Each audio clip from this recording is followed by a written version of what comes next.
I find what has been honestly the most helpful is find other coaches that are in your niche and speak to them to see how they have things set up. It really helps to just learn from other people's mistakes, their wins, etc. And so for other coaches that are listening, that would be my biggest recommendation is find other people that are in your niche and have conversations with one another or maybe a mastermind to help each other rapidly learn.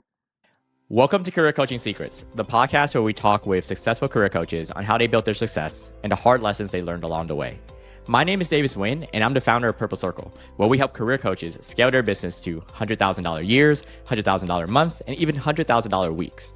Before Purple Circle, I've grown several 7- and 8-figure career coaching businesses myself, and have been a consultant at 2 career coaching businesses that are doing over $100 million each. Whether you're an established coach or building your practice for the first time, you'll discover the secrets to elevating your coaching business.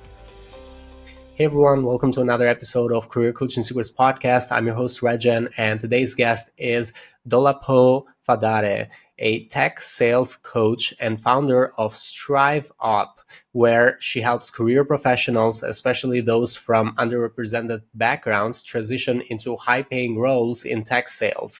She's worked in 3 tech unicorns and has supported career professionals to receive 1.4 million in offers collectively. She has worked over 8 years in SaaS industry, e-commerce, and fintech. Dolapo combines insider industry expertise with powerful coaching to help clients break into tech, often landing offers of K and above. Through workshops, mentorship, and strategic job search resources, she's helped hundreds of professionals land new careers and access life-changing opportunities. And it's a pleasure for me to have her on the podcast today.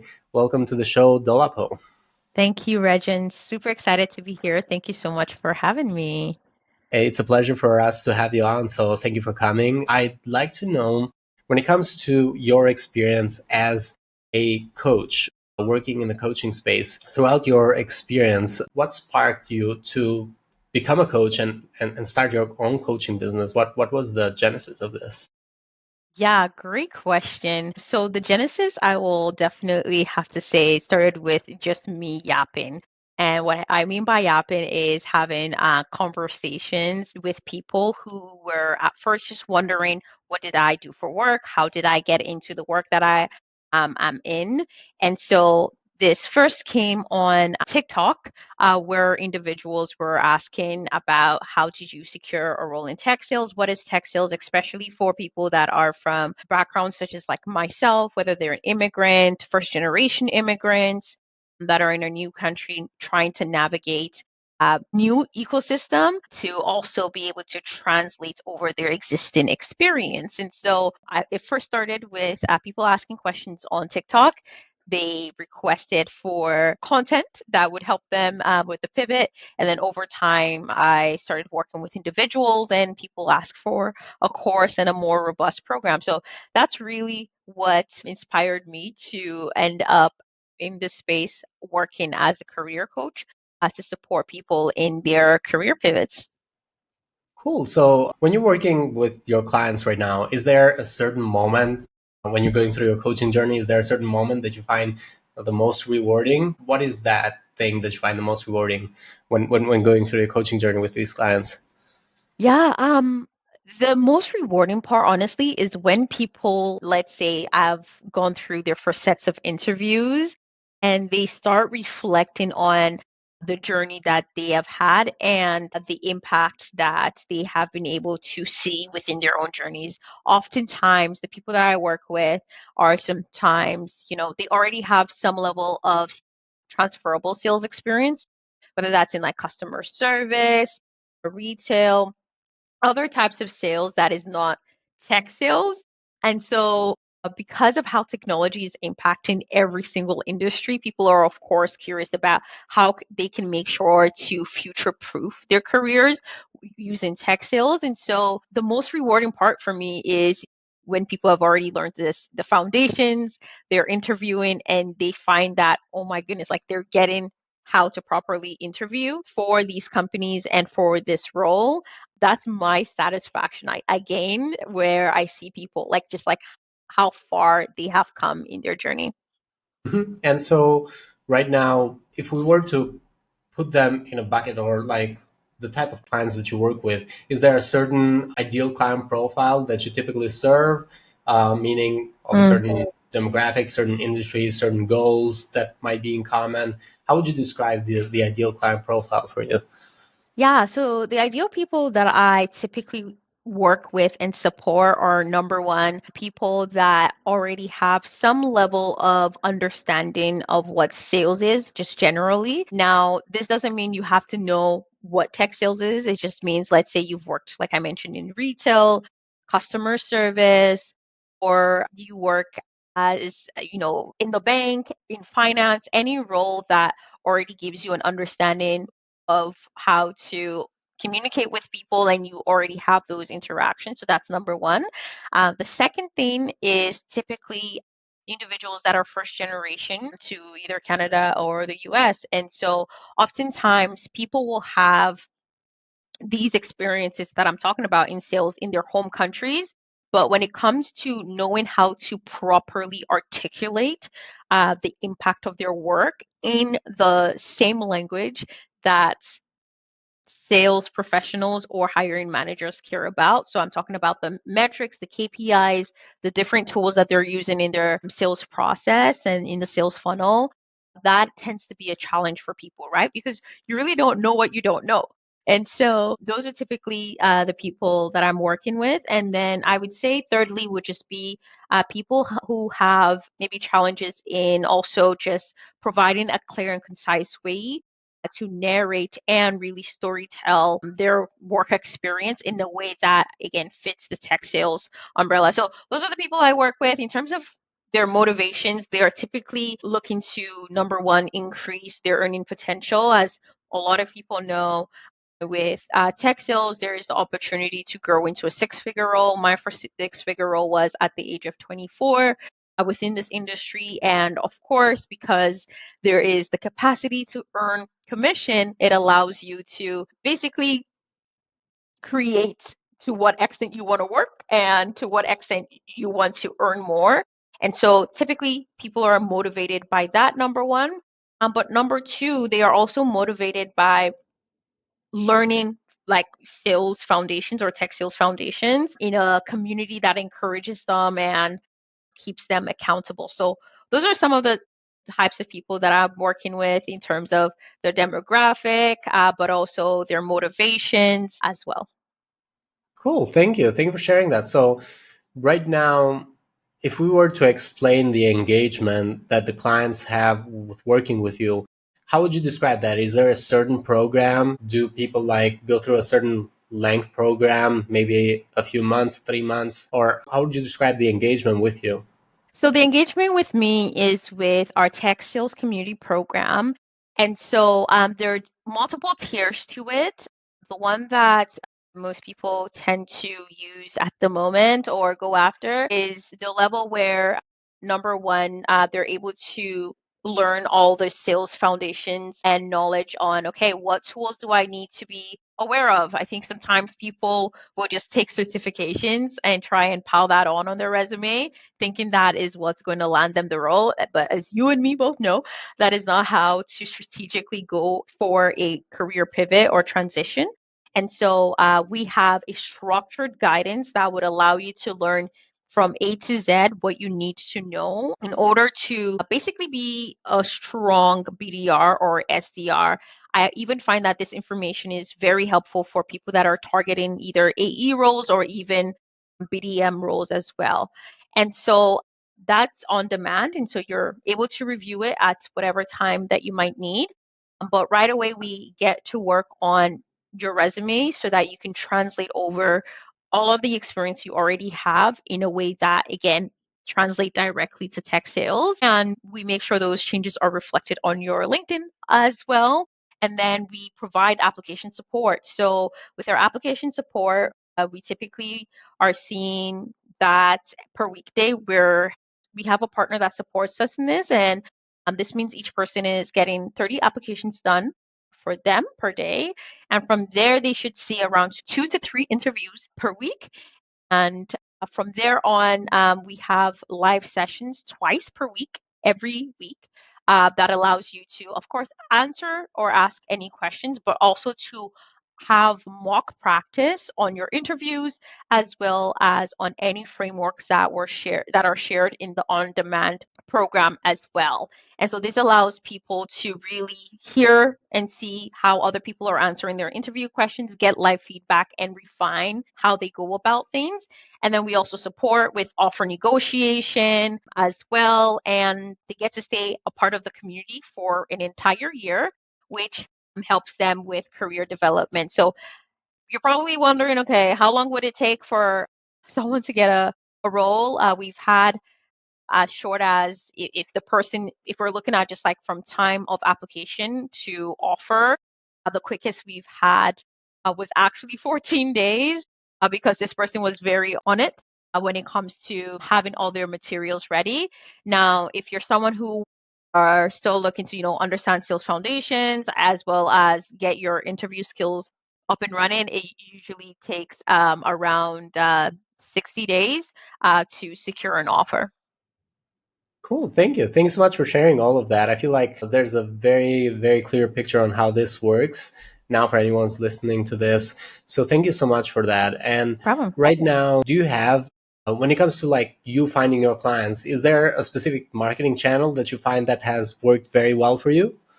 Yeah, so I would say LinkedIn works the most for me. I find that, of course, providing value upfront first for people is a great way for them to know a little bit more about not just my offering, but maybe ways that they can already start putting concrete steps today. I mean, before we even have a conversation with them on how they could improve their current job search journey. And so I find that LinkedIn is the strongest channel for me.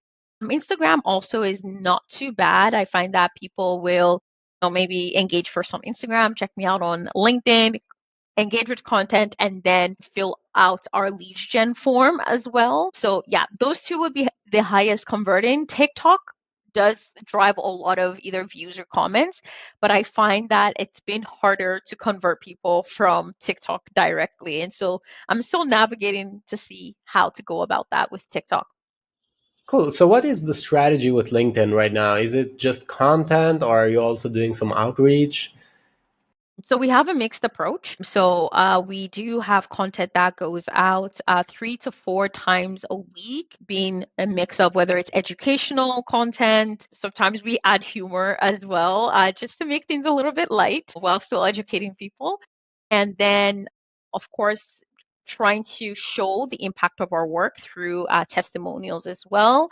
And then we do have some outbound outreach that we will use based on certain keywords that we know works really well for our industry. And so those are the two approaches that we are currently using. And of course, if we're seeing that maybe a certain individual is repeatedly engaging with our content, that might be also a signal that there might be a fit there. Cool. So right now, is there any, like looking to the future for the next 1 to 3 years, is there any Yeah. specific goals that you're working towards? Yeah. In the next 3 years, 100%, one of my goals is to have StriveUp be a $1 million company. That is one of our goals. Our second goal for the next 3 years as well is to provide support and partner directly with startups. And so we are seeing that we are building a talent community as well as a sales professionals community. For example, one of the folks we supported to secure a BDR role last year ended up getting promoted into an account executive role while being a part of our community. And so we are looking for opportunities to partner and work with more startups, whether it's for them to be able to hire and have direct access to an amazing pool of talent, number one, or number two, especially for tech tools out there that are primarily focused on serving sales professionals. We're hoping that our community could also be one that either gives them feedback or is a way for startups or tools to connect directly with the community of sales professionals that we have. And thirdly, I would say for everyone that works with us to have either learned or earned is our biggest priority, because we know that decisions around our career is highly personal, and it is something that continues to impact people for the rest of their life. So beyond all, I would say for the next 3 years, our goal is to always make sure people that choose to be a part of our community are earning and learning. Cool. Thank you. I feel like that is a great goal. And I feel like that, especially with the startups, with early startups, it's like the interests are definitely aligned there for both ways. You also can help your clients. They also get to find the right talent for their business as well. So I wanted to ask you about investments. What have been some investments that you feel really proud of, either investments on yourself or investments on your coaching business? Could be coaching programs, masterminds, communities, any type of investment really Mm. that you feel like was really worth it or actually moved the needle or had a good return on it. And if any, maybe what has been investments that have not been so good investments, or maybe investments that you would prefer to have avoided, if there's any. Ooh, I'll start with investments that are very much worth it. I would say two of them, actually, instead of one. And so the first one is I have a pass to a hot yoga studio that allows me to do hot yoga and a cold plunge. And I find that this is very beneficial for me to do at least once a week, because it just helps me have a very clear mind, which helps me think very clearly on what to prioritize. So this is more of a personal investment where, again, I invest a lot, I would say, when it comes to like my physical health, because I know that the way I treat my body and my mind will impact the work that I do and the way I also show up for my clients. The second one, of course, would be just spending time to go to conferences, or spending time that allows me to be in community with other people that are building. Before, I had tried to just like isolate myself and be like, okay, I need to navigate and figure everything out. But I find that I was just like depressing and too overwhelming, right?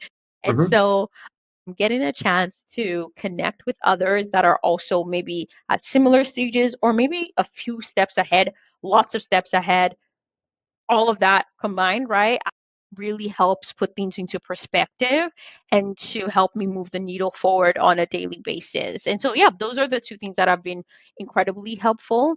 In terms of what has not been helpful, this one is very interesting because it was another coaching program, Mhm. and although the hard thing is that there were some parts of that program that were helpful, but I felt as though there were other parts that weren't helpful, especially when it came to, things that were promised versus what was delivered.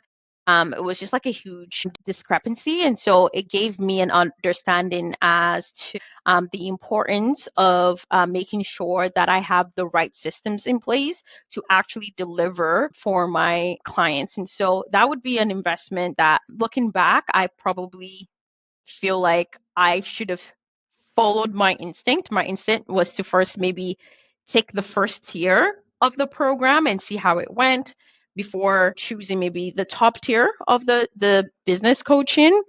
Mhm. But for through the conversation, I chose the top tier, and it just did not feel like a top tier level, especially given the things that were promised to be Mhm. delivered, and those things were not delivered.